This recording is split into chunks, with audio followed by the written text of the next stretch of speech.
Hello बच्चों, let's see this question. The question says the value of limit n tending to infinite 1 upon n cube multiply with box of 1 square x plus 1 square box complete plus greatest integer function of 2 square x plus 2 square plus dot dot dot up to box of n square x plus n square where box denote the greatest integer function is।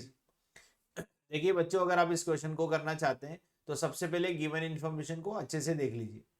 यहाँ पर हमें एक limit का question दे रखा है जहां पर मुझे बहुत सारे ग्रेटेस्ट इंटीजर फंक्शन दे रखे हैं जो आपको यहाँ पर ब्रैकेट में नजर आ रहे हैं इस तरह से, और इसको डिवाइड कर रखा है एन क्यूब से। इस वाली पूरी सीरीज को आपको सोल्व करना है लिमिट का हेल्प लेकर। ठीक है, देखिए जब भी आप बॉक्स का क्वेश्चन देखते हैं या ग्रेटेस्ट इंटीजर फंक्शन का क्वेश्चन देखते हैं तो ये वाली प्रॉपर्टीज आप ध्यान में रखिए। बॉक्स ऑफ एक्स प्लस आई, जहां पर आई एक इंटीजर है तो बॉक्स क्या कर देता है, इंटीजर को बाहर निकाल देता है। इस तरह से मैं यूज कर सकता हूं बॉक्स ऑफ एक्स प्लस आई।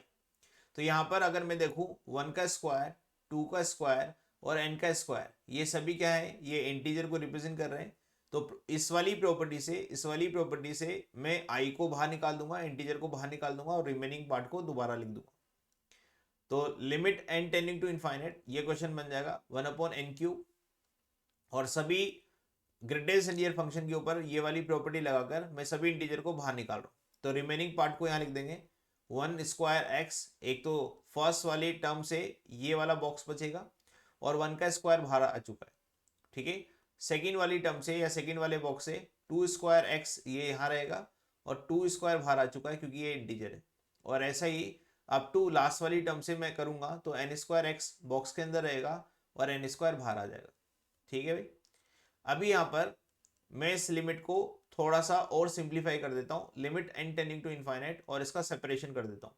यहाँ पर जितने भी बॉक्स वाले हैं उन सभी बॉक्स को मैं पास में ले लेता हूँ, और जितने विदाउट बॉक्स वाले हैं उन सभी को मैं पास में ले लेता हूँ, और इसको एन क्यूब को दो तरफ डिवाइड कर देता हूँ इस तरह से।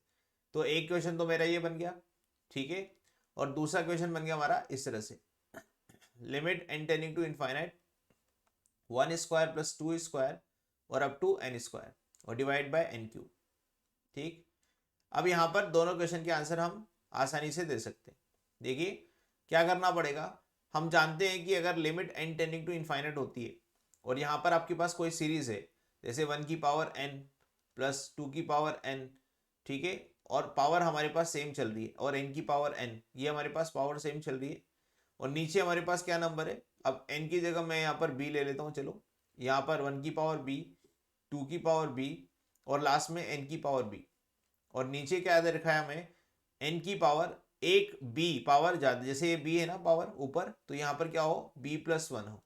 तो इसकी शॉर्ट ट्रिक क्या बोलती है कि अगर लास्ट वाली टर्म और इस वाली नीचे वाली टर्म की पावर का डिफरेंस या पूरे एक्सप्रेशन की पावर जो भी आएगी उसका डिफरेंस अगर 1 का है और नीचे पावर एक ज्यादा है तो इसका आंसर आप लिख सकते हो 1 अपॉन नीचे वाले एक्सप्रेशन की पावर। तो नीचे वाले एक्सप्रेशन की पावर क्या है, b प्लस 1, तो इसको आंसर क्या हो जाएगा 1 अपॉन b प्लस 1। इस तरह से मैं इस शॉर्ट ट्रिक का यूज कर सकता हूं। सिमिलरली यहां पर मैं इस वाले पैटर्न के ऊपर अगर देखूं तो यहां पर दे रखा है लास्ट टर्म एन स्क्वायर, और इस पूरे एक्सप्रेशन में हमें दे रखा है केवल एन क्यूब। तो इन दोनों लास्ट टर्म और एन क्यूब का जो डिग्री का डिफरेंस आ रहा है वो 1 का आ रहा है, और अगर ये डिग्री का डिफरेंस 1 का आता है और नीचे नीचे से ज्यादा डिग्री आती है तो इसका रिजल्ट मैं शॉर्ट ट्रिक से दे सकता हूं जो कि आएगा हमारे पास 1/3। ठीक है, 1 अपॉन नीचे वाले एक्सप्रेशन की पावर वो हमने यहाँ पर लिख दिया। अगर यहाँ पर कुछ लिखा होता एन क्यूब के आगे मल्टीप्लाई में तो पावर मल्टीप्लाई वाले नंबर से मल्टीप्लाई होकर आ जाती है।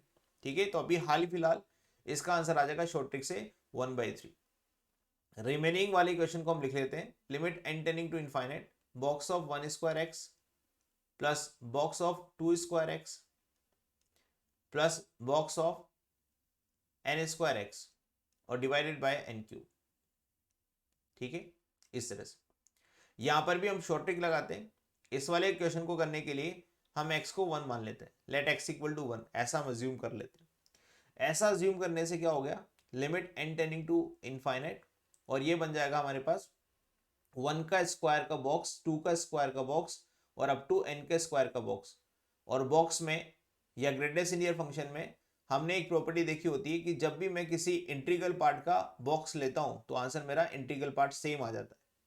तो 1 का स्क्वायर एक इंटीग्रल पार्ट है, तो यहाँ पर रिजल्ट आएगा 1 का स्क्वायर। सिमिलरली 2 का स्क्वायर भी एक इंटीग्रल पार्ट है, तो ये भी 2 का स्क्वायर आ जाएगा और अप टू एन स्क्वायर यहाँ पर भी रिजल्ट आ जाएगा। नीचे क्या दे रखा है आपको, एन क्यूब दे रखा है और इसके बगल में 1/3 तो मैं सोल्व करके ले ही आ चुका हूँ।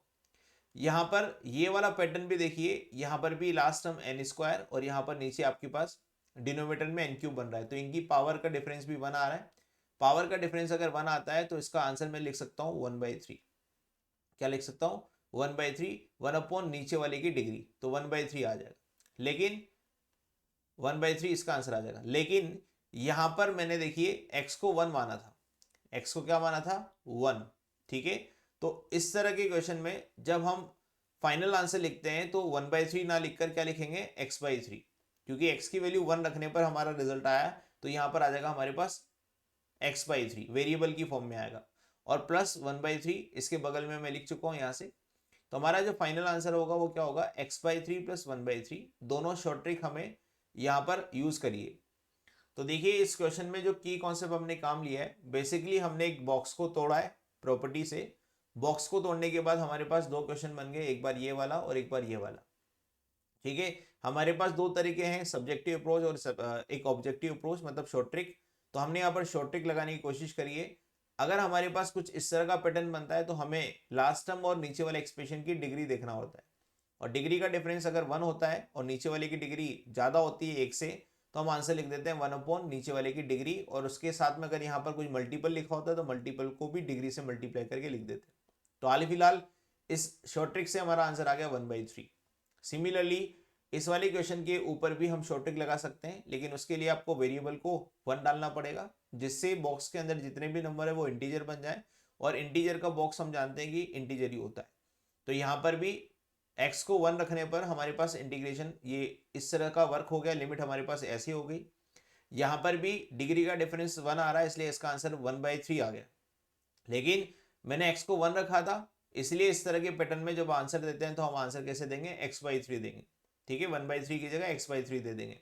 ठीक, क्योंकि x इक्वल टू 1 रखने पर ये 1/3 हो रहा है, तो x/3 प्लस 1/3 ये हमारा फाइनल आंसर होगा, जैसा कि ऑप्शन नंबर सी में हमें नजर आ रहा है। तो ऑप्शन नंबर सी हमारा सही ऑप्शन होगा। Hope you understand this, best of luck.